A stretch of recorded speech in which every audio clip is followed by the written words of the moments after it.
Hi, I'm Veteran Network's field correspondent Michelle Ladd. I'm here outside the National Veterans Foundation headquarters in Los Angeles to bring you a story about the Foundation's resource director, Mr. Mike Washington. When Mike finished his hitch with the Army in 1979, he found out the hard way that the door to a successful life as a veteran wasn't necessarily hanging wide open. He lived a rugged life for 10 years, working offshore oil rigs, partying hard with drugs and alcohol, and eventually losing his marriage and ending up in prison. This part of Mike's story is not unusual when compared to many veterans who began their adult lives as soldiers. What we will hear when we go inside is how Mike Washington turned it around and is now working for veterans who, just like him, find life after service can be a twisting, turning trail with plenty of pitfalls and obstacles. I was stationed in Panama. I was in the 193rd Brigade Mechanized Unit. We were a ready reaction force for Latin America. We spent a lot of time in the field. It rained, a lot of mosquitoes. It was kind of bad conditions. After I got out of the military, I went to work for Chevron in oil fields. And I worked onshore for approximately like 5 years, and then the other 5 I went offshore. And it was riding the boats every day, staying in cubicles. And I really wasn't enjoying it, but it was a job. It was a lot of drinking and drugging, and then I ended up selling drugs. It was a horrific experience for me because I was a preacher's son and everything, and as time went on, I ended up going to jail. And while I was in jail, I had gang affiliation, and so one thing led to another, so I ended up in the hole. I was in the hole, and there's no other reading material that you can get except for the Bible, but you have to put a kite into the chaplain. So when the chaplain came to see me, I talked to him, and he said, "You know what? I have a reading regimen here."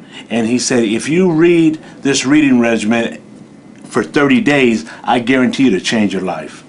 And so I looked at it and I said, "Okay, well, I'll give it a try." So I started reading it, and 1 month went by, 2 months, 3 months. I'm still reading it. I get out of the hole and go into general population, and I'm still reading the reading regimen, along with my regular books and everything. But I was in a 23-in-1 program, which is just 23 hours locked down and 1 hour out. And it seems like the whole time I was there, I ended up doing the reading regiment. And when I got out, I was completely powerless. I didn't bother picking up or anything. I just got out, and somehow I found my way.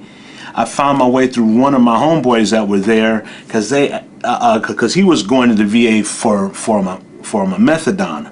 And so I said, I had asked him about getting to the VA. So he said, "Oh, there's a bus that leaves from right here." And so I went ahead and I caught the bus and I went to the VA. Really, I didn't know what to expect or anything. I was at the hospital, and they had told me my kidneys had failed because I was sick also. And so my kidneys had failed, and they put a bag on me. And at the time, I was at New Directions, and I had went ahead and made a commitment to stay there. And so I stayed 14 months at New Direction, and during that time, I met Shad Meshad. When he was over there in the drug and alcohol treatment program at New Directions, he was running their resources section, and was on the phone and was able to really hustle up a lot of resources for that program, which had 158 inpatient residents that were dealing with drug and alcohol abuse. Mike was one of those, and it was really fascinating. He was my assistant for the class to handle my administrative stuff. I get one every time I did an anger management class.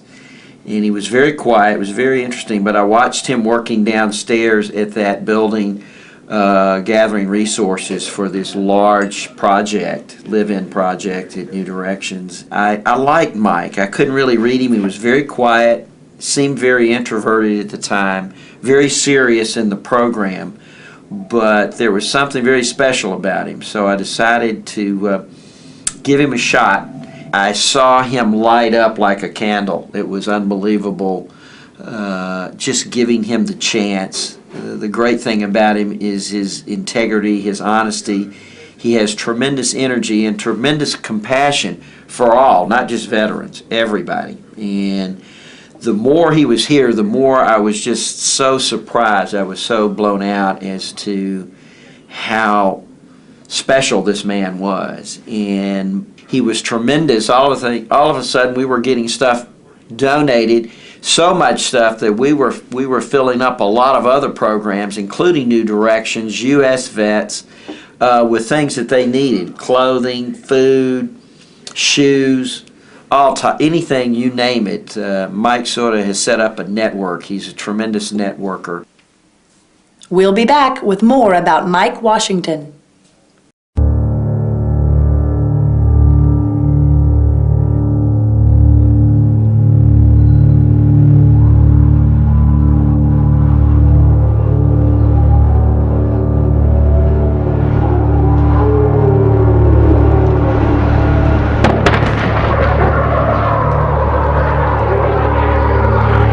No need to hit the wall. Call us instead.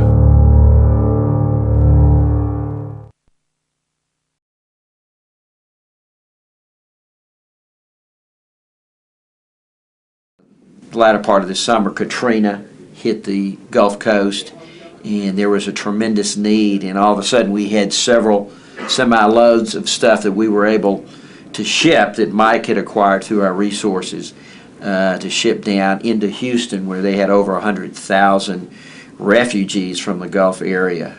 Everybody we put together one big mass donation, and we sent 2 trucks out. You know, because like I said, I felt that we weren't doing enough. There's just not enough Mike Washingtons in the world. There's not any more than I could say. There's just not enough of this man in the world. He's a very, very unique human being. My life, if I had to do it all over again, I wouldn't have it no other way. I mean, meeting Shad was probably one of the best things that ever happened to me, as far as, you know, enriching my life.